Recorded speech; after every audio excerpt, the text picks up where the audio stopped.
बेटा अज आप next chapter utility है जोड़ा वो पढ़ांगे। ठीक है, सो हुण तक आप 2 चैप्टर्स कंप्लीट कर ले ने, लॉ ऑफ डिमांड ते इलास्टिसिटी ऑफ डिमांड। ठीक है, हुण है यूटिलिटी। यूटिलिटी का मतलब होंदा है बेटा किसी चीज़ की इंपॉर्टेंस, कि कोई चीज़ है जिहड़ी देखो आप कदे भी जो भी चीज़ डिमांड करते हैं, क्यों डिमांड करते हैं, क्योंकि सानू उहदी इंपॉर्टेंस होंदी है या वो साडी किसी नीड नू पूरा करती है। हुण जिहड़ी भी चीज़ असीं डिमांड कर रहे हैं वो नीड नू पूरा कर रही है या सैटिस्फाई कर रही है, इहदा मतलब ये ज़रूरी नहीं है कि वो चीज़ है जिहड़ी साडी वो मतलब जिवें हुण देखो मैडिसन लैंदे आ, इंजैक्शन लगवाने आ। ठीक है, मैडिसन कड़वी होंदी है, साइड इफेक्ट्स होंदे ने, इंजैक्शन लगवाने आ, दर्द होंदी है, पर इस दे बावजूद भी असी गोलियां लैंदे आ, इंजैक्शनस लगवाने है ना, क्यों?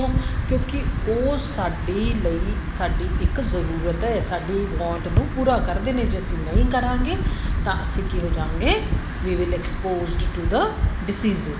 ठीक है, सो यूटिलिटी हुंदा है किसी चीज़ की सैटिस्फाइंग करन दी कैपेसिटी। राइट, हुण जिवें आपां किसी चीज़ नू किलोस च मैजर कर लैंदे आ, किसी नू आपां मीटर्स च मैजर कर लैंदे आ, किसी नू एलबीस च मैजर कर लैंदे आ, उस तरीके दे नाल जिहड़ी यूटिलिटी है उस दी मैजरमेंट वास्ते यूटिल जिहड़ा वर्ड है वो दिता गया है। जिवें मैं कहाँ कि मैं 1 कप चाह दा पीनी हाँ तो मैनू 10 यूटिल दी यूटिलिटी मिलती है। ठीक है, तो जिहड़ी यूटिलिटी है इस नू डिवाइड किया, इसनू डिस्क्राइब किया है in the form of utils. ठीक है, सो थर्ड लाइन है want satisfying capacity of a good is called utility. हुण सैकेंड क्वेश्चन है कि जिहड़ा एक इंडिविजुअल है वो अपनी लिमिटेड इनकम नू डिफरेंट गुड्स के उत्ते किस तरीके दे नाल खर्च करे कि उसको मैक्सिमम सैटिस्फैक्शन मिले या वो इक्विलिब्रियम चुने। इक्विलिब्रियम का मतलब होंदा है बेटा संतुलन, बैलेंस्ड। हुण देखो मेरे को मान लो 1000 रुपया है। ठीक है, मेरे को इनकम की होगी, लिमिटेड होगी ना। हुण मैं उस 1000 रुपये नूं किहदे उत्ते खर्च कर सकदी हूँ, उहदे नाल मैं दवाई भी लै सकदी हाँ, मैं सिनेमा हॉल भी जा सकती हाँ, मैं घर दीयां चीज़ां भी खरीद सकती हाँ। तो ये सब तो इंपॉर्टेंट की है दवाई लैना। जे पैसे बचते हैं फिर घर दीयां चीज़ां, जो उस तो बाद भी पैसे बचते हैं then I will think of going to cinema hall. ठीक है, हुण जे मैं की करा, जे तो मैं इस तरह ना इस ऑर्डर च करूँगी then I will be in equilibrium, मैनू मैक्सिमम सैटिस्फैक्शन मिलूगी। पर जे मैं अदर वे करा, मैं सिनेमा हॉल जाया वां, ठीक है, पैसे थोड़े जे बचे, उहदे नाल मैं जिहड़ी दवाई सी वो पूरी क्वांटिटी च नहीं लैके आऊँगी। जदों मैं घर आऊँगी वट विल आई गेट? गालियाँ, आई विल गेट स्कोल्ड। ठीक है, तो हुण असी की करना है, लिमिटेड इनकम नू इस तरीके दे नाल डिफरेंट गुड्स एंड सर्विसेज के उत्ते खर्च करना है कि मैनू मैक्सिमम सैटिस्फैक्शन मिले तो मैं इक्विलिब्रियम दे विच होवां। सो इकोनॉमिस्ट ने 3 थियरीज ने जड़ियाँ इस कंटैक्सट दित्तियां ने, cardinal utility analysis, ordinal utility analysis ते रिवील्ड प्रैफरेंस एनालिसिस। ठीक है, इस चैप्टर दे विच आपां बेटा कार्डिनल यूटिलिटी की गल करांगे। जिहड़ा इस तो बाद नैक्सट चैप्टर है वो इंडिफरेंस कर्व दा या जिथे उहनूं असीं ऑर्डिनल अप्रोच कहने हाँ उहदी गल करांगे। उस तो बाद होगा revealed preference. So cardinal utility दे विच 19th सेंचुरी दे विच डिफरेंट कंट्रीज़ ऑफ यूरोप के इकोनॉमिस्ट ने कार्डिनल यूटिलिटी का जिहड़ा कॉन्सैप्ट है वो दिता सी। इत्थे उन्होंने जिहड़ा कॉन्सैप्ट दे के classical economist like Adam Smith, Ricardo वगैरह नूं क्रिटिसाइज़ किया सी। इस एनालिसिस नूं फरदर ड्यूपिट, गॉसन, वॉलस, मैंजर, जैमन्स ने एक्सप्लेन किया। फिर 20th सेंचुरी दे विच मार्शल ते पिगू ने फरदर इहदे उत्ते काम किया। सो इस एनालिसिस के अकॉर्डिंगली असीं यूटिलिटी नूं कार्डिनल नंबरस हुंदे ने 1 2 3 4 अप टिल इनफिनिट मैजर कर सकते हैं। कार्डिनल नंबरस जिन्होंने ऐड भी किया जा सकता है तो उन्हां चों सबट्रैक्शन भी की जा सकती है। सो फिशर ने यूटिल की टर्म दी सी फॉर दी यूटिलिटी कि अगर मैं कहा ना मैंने 10 यूटिल की यूटिलिटी मिलती है तो यूटिल की हो गया? यूटिलिटी में मैजर करने वाला एक measuring rod. So in terms of cardinal utility analysis असीं कह सकते हैं कि एक बंदे नूं 10 एक कप पी के 10 लीटर की यूटिलिटी मिली है, कॉफ़ी पी के 5 की मिली है, रसगुल्ले तो 20 litre utility. So meaning of utility, economics ਦੇ ਵਿੱਚ यूटिलिटी का मतलब है किसी कॉमोडिटी की क्वालिटी और ਉਹਦੀ सर्विस ਜਿਹਦੇ ਨਾਲ मेरिया वॉन्ट्स ने ਉਹ सैटिस्फाइंग ਹੁੰਦੀਆਂ ਨੇ। In other words, simple words, want satisfying power of a good is called utility. कोई भी डेफिनेशन करो बेटा, सारे च देखो यही लिखा फर्स्ट ਦੇ ਵਿੱਚ, utility refers to abstract quality whereby an object serves our purpose. Utility is the quality of a good to satisfying a want. Utility is the quality in commodities that makes individuals want to buy them. फिर आ जाते हैं बच्चे features of utility. हुण utility एक सबजैक्टिव concept है। सबजैक्टिव का मतलब होंदा है बेटा कोई चीज़ किसी को चंगी लगती है, किसी को वही चीज़ बुरी लगती है। हुण जिवें मैं if I am a T toddler का मतलब मैं शराबी नहीं हाँ, मैनू शराब नहीं चंगी लगूगी। जदों कि जिहड़ा बंदा शराबी है वो शराब की बोतल नूं देख के उहदा मन की करूगा उसनूं पीना। ठीक है, जे आपां बिहार च चली जाइए उत्थे लोग एवरी मील दे विच इवनिंग दे विच या मतलब दिन दे विच एक बारी जरूर they want to have rice, है ना। तो जे असी पंजाब की गल करिए, नॉर्थ इंडिया च आ जाइए, असी कहने वी हैव राइस ओकेजनली। तो सबजैक्टिव है, किसी नूं थोड़ी सैटिस्फैक्शन के उत्ते डिपेंड करता है। एक चीज़ की एक बंदे नूं यूटिलिटी होर है, दूसरे नूं उहदी यूटिलिटी होर है। लिकर दी शराब की यूटिलिटी ड्रंकर्ड नूं है, टी टोटलर नूं बिल्कुल नहीं है। हरियाणा के पीजेंट्स नूं कॉफ़ी तो बहुत घट सैटिस्फैक्शन मिलती है, केरला वालिਆਂ नूं कॉफ़ी बहुत चंगी लगती है। सो यूटिलिटी की होगी सबजैक्टिव, परसन टू परसन वेरी करती है।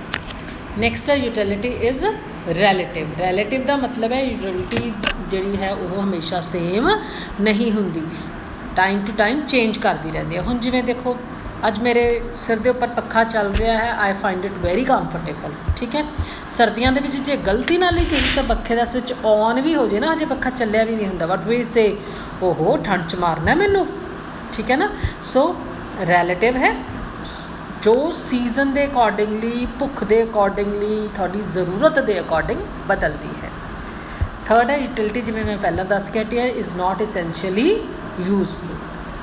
हुण जिहड़ा बंदा शराब पींदा, सिगरेट पींदा है, उन्होंने पता है, ही नोज़ वेरी वैल कि जिहड़ी इहदे तो मैनू यूटिलिटी है या ये है मैनू खराब करूगी, मेरे लिवर नूं अफेक्ट करूगी, उन्होंने पता है, बट स्टिल ਉਹਦਾ एडिक्ट है, इसलिए ਉਹਨੂੰ ਉਹਦੇ ਤੋਂ यूटिलिटी मिलती है। नैक्सट है utility is independent of morality. Morality की हुंदा है सही विचार। जिहड़ा यूटिलिटी है ਉਹਦਾ मोरैलिटी ਦੇ ਨਾਲ कोई रिलेशनशिप नहीं है। ओपीएम एक तरह की ड्रग होंदी है, लिकर है, मॉरल पॉइंट ऑफ व्यू तो ये सही नहीं है। ठीक है, पर उन्होंने ਉਹਦੇ ਤੋਂ यूटिलिटी मिलती है, इस करके ਅਸੀਂ कह ਦਿੰਦੇ ਹਾਂ कि हाँ ਜਿਹੜੀ यूटिलिटी है उन्होंने इस चीज़ तो मिलती है। Utility is different from satisfaction. बेटा यूटिलिटी तो सैटिस्फैक्शन भी आपस में वक्रे वक्रे ने। साडी एक जरूरत पूरी हो जाती है ना, तो दूजी ज़रूरत सामने खड़ी होंदी है। हुण कई बार तुहाडी मम्मा कहते हैं ना कि सवेर का खाना खा लिया, हुण तुसीं दोपहर का पुछण लग गए, दोपहर का खाया नाल ही पुछण शाम नूं की बनाना है। रात नूं ही सोच लैंदे कि अर्ली मॉर्निंग जाना है तो सवेरे की बनाना है। मीनस जिहड़ी यूटिलिटी है तो सैटिस्फैक्शन ने अलग अलग ने, एक ज़रूरत पूरी होंदी है तो दूसरी खड़ी हो जाती है। नैक्सट ने एजम्पशनस। असी यूटिलिटी दे विच की मन के चलते हाँ। पहला मन के चलते हैं कंज्यूमर रैशनल है, सियाणा है। एक कंज्यूमर है जिहड़ा ओह अपनी लिमिटेड इनकम चों मैक्सीमम सैटिस्फैक्शन लैण की कोशिश करूगा। सैकेंड, यूटिलिटी नूं कार्डिनल नंबर 1 2 3 4 दे विच मैजर कर लैंदे हाँ। Utility is measured by the money जिहड़ी एक कंज्यूमर एक यूनिट ऑफ कमोडिटी वास्ते देण नूं तैयार हुंदा है। इंडिपेंडेंट यूटिलिटी मन्निया जाता है कि जिहड़ी यूटिलिटी कंज्यूमर नूं किसी कमोडिटी तो मिलती है वो दूजी कमोडिटी तो मिलण वाली यूटिलिटी तो डिफरेंट हुंदी है। मतलब एक कमोडिटी की यूटिलिटी दूजी कमोडिटी की यूटिलिटी नूं अफेक्ट नहीं करती। नैक्सट है मन के चलते हैं margin utility of money constant रहिंदी है। इट्स ਜਿਹੜੀ ਇਹਦਾ ਮਤਲਬ ਅਸੀਂ ਮੰਨ ਕੇ ਚੱਲਦੇ ਹਾਂ ਕਿ ਮਨੀ ਹੈ ਜਿਹੜੀ ਉਹ ਮਾਰਜਨਲ ਯੂਟਿਲਿਟੀ ਆਫ ਕੋਮੋਡਿਟੀ ਨੂੰ ਮੈਜਰ ਕਰਦੀ ਹੈ। Its own marginal utility should remain constant so as to serve as an ideal measure. ਮਤਲਬ ਅਸੀਂ ਇਹ ਮੰਨ ਕੇ ਚੱਲਦੇ ਹਾਂ ਕਿ ਜੇ ਮੈਨੂੰ 100 ਰੁਪਏ ਦੀ ਵੈਲਿਊ ਅੱਜ ਤੋਂ 10 ਸਾਲ ਜਿੰਨੀ ਸੀ ਉਨੀ ਹੀ ਅੱਜ ਹੈ, ਮਤਲਬ ਜੇ ਮੇਰੇ ਕੋਲ ਜ਼ਿਆਦਾ ਪੈਸਾ ਵੀ ਆ ਜਾਂਦਾ ਹੈ ਤਾਂ ਵੀ ਮੈਨੂੰ ਮਨੀ ਦੀ ਯੂਟਿਲਿਟੀ ਦਾ ਫਰਕ ਨਹੀਂ ਪੈਂਦਾ। ਡਿਵਿਜ਼ੀਬਿਲਟੀ, ਗੁੱਡਸ ਡਿਵਿਜ਼ੀਬਲ ਨੇ, ਉਹਨਾਂ ਦੀ ਕੁਆਂਟਿਟੀ ਹੈ ਜਿਹੜੀ ਉਹਨੂੰ ਅਸੀਂ ਜਿਹੜਾ ਹੈ ਆਪਦੀ ਨੀਡ ਦੇ ਅਕੋਰਡਿੰਗਲੀ ਐਡਜਸਟ ਕਰ ਸਕਦੇ ਹਾਂ। ਡਿਮਿਨਿਸ਼ਿੰਗ ਮਾਰਜਨਲ ਯੂਟਿਲਿਟੀ, ਬੇਟਾ 3 ਸ਼ਬਦ ਨੇ ਇਹਦੇ 'ਚ, ਯੂਟਿਲਿਟੀ, ਸੈਟਿਸਫੈਕਸ਼ਨ, ਮਾਰਜਨਲ, ਚੇਂਜ, ਡਿਮਿਨਿਸ਼ਿੰਗ, ਘਟਣੀ। ਠੀਕ ਹੈ, ਦੇਖੋ ਮੇਰੇ ਸਾਹਮਣੇ ਰਸਗੁੱਲੇ ਦਾ ਡੱਬਾ ਪਿਆ ਹੈ, ਮੈਂ ਪਹਿਲਾ ਰਸਗੁੱਲਾ ਖਾਊਂਗਾ, ਮੈਨੂੰ ਸਵਾਦ ਲੱਗਿਆ, ਫਿਰ ਮੈਂ ਦੂਸਰਾ ਖਾਊਂਗੀ, ਫਿਰ ਮੈਂ ਤੀਸਰਾ ਖਾਊਂਗੀ। ਤੀਸਰੇ ਦੇ ਉੱਤੇ ਆ ਕੇ ਮੈਨੂੰ ਉਹਦੇ ਤੋਂ ਥੋੜ੍ਹੀ ਜਿਹੜੀ ਇੰਪੋਰਟੈਂਸ ਹੈ ਉਹ ਇੰਨਾ ਨਹੀਂ ਲੱਗੀ ਜਿੰਨੀ ਪਹਿਲੇ ਜਾਂ ਦੂਸਰੇ ਤੋਂ ਲੱਗੀ ਸੀ। ਜ਼ਬਰਦਸਤੀ ਮੈਨੂੰ ਕਿਹਾ ਜਾਂਦਾ ਵੀ ਚੱਲ ਇੱਕ ਹੋਰ ਖਾ ਲੈ, ਮੈਂ ਚੌਥਾ ਵੀ ਖਾ ਲੈਂਦੀ ਹਾਂ, ਮੈਨੂੰ ਉਹਦੇ ਤੋਂ ਇੰਨਾ ਮਜ਼ਾ ਨਹੀਂ ਆਇਆ ਜਿੰਨਾ ਪਹਿਲੇ, ਦੂਸਰੇ ਜਾਂ ਤੀਸਰੇ 'ਤੇ ਆਇਆ ਸੀ। ਫਿਰ ਪੰਜਵਾਂ ਵੀ ਮੈਨੂੰ ਜ਼ਬਰਦਸਤੀ ਖਵਾਇਆ ਜਾਂਦਾ ਹੈ, ਪੰਜਵੇਂ ਦੇ ਉੱਤੇ ਆ ਕੇ ਮੇਰੀ ਬਿਲਕੁਲ ਬੱਸ ਹੋ ਜਾਂਦੀ ਹੈ, ਮੈਨੂੰ ਪਹਿਲੇ, ਦੂਜੇ, ਤੀਜੇ ਜਾਂ ਚੌਥੇ 'ਤੇ ਜੋ ਮਜ਼ਾ ਆਇਆ ਸੀ ਇਹਦੇ ਉੱਤੇ ਆ ਕੇ ਬਿਲਕੁਲ ਹੀ ਮਜ਼ਾ ਨਹੀਂ ਆਇਆ। 6ਵਾਂ ਰਸਗੁੱਲਾ ਵੀ ਜ਼ਬਰਦਸਤੀ ਮੈਨੂੰ ਖਿਲਾਇਆ ਜਾਂਦਾ ਹੈ, ਵਾਟ will I do, vomit out. ਠੀਕ ਹੈ, ਮੈਂ ਉਲਟੀ ਕਰ ਦੂੰਗੀ। ਮਤਲਬ ਇਹਦਾ ਮਤਲਬ ਯੂਟਿਲਿਟੀ ਕੀ ਹੋਗੀ, ਡਿਮਿਨਿਸ਼ ਹੋ ਰਹੀ ਹੈ ਵਿਦ ਈਚ ਯੂਨਿਟ ਕੰਜ਼ਿਊਮਡ। ਲਾਸਟ ਹੈ ਟੋਟਲ ਯੂਟਿਲਿਟੀ, ਡਿਪੈਂਡ ਕਰਦੀ ਹੈ ਕਿ ਮੈਂ ਕਿੰਨੀਆਂ ਇੰਡੀਵਿਜੂਅਲ ਯੂਟਿਲਿਟੀ ਕਮੋਡਿਟੀਜ਼ ਨੇ ਜਿਹੜੀਆਂ ਉਹ ਕੰਜ਼ਿਊਮ ਕੀਤੀਆਂ ਨੇ। ਜੇ ਤਾਂ ਮੈਂ ਜ਼ਿਆਦਾ ਕਰੂੰਗੀ ਤਾਂ ਮੇਰੀ ਟੋਟਲ ਯੂਟਿਲਿਟੀ ਜ਼ਿਆਦਾ ਹੋਊਗੀ, ਮੀਨਸ ਮੇਰੀ ਟੋਟਲ ਯੂਟਿਲਿਟੀ ਕੀ ਹੋਊਗੀ, function of first commodity, second commodity, third commodity and so on. ਠੀਕ ਹੈ ਬੇਟਾ, ਇੱਥੇ ਤੱਕ ਜਿਹੜਾ ਇਸ ਚੈਪਟਰ ਹੈ ਜਨਰਲ ਇੰਟਰੋਡਕਸ਼ਨ ਹੀ ਹੈ ਸਿਰਫ। ਠੀਕ ਹੈ, ਇਹਨੂੰ ਪੜ੍ਹਨਾ ਹੈ ਬਹੁਤ ਅੱਛੇ ਤਰੀਕੇ ਦੇ ਨਾਲ, ਈਚ ਐਂਡ ਐਵਰੀ ਲਾਈਨ ਨੂੰ ਸਮਝਣਾ ਹੈ। Rest we will do in the next video. Till then, good bye.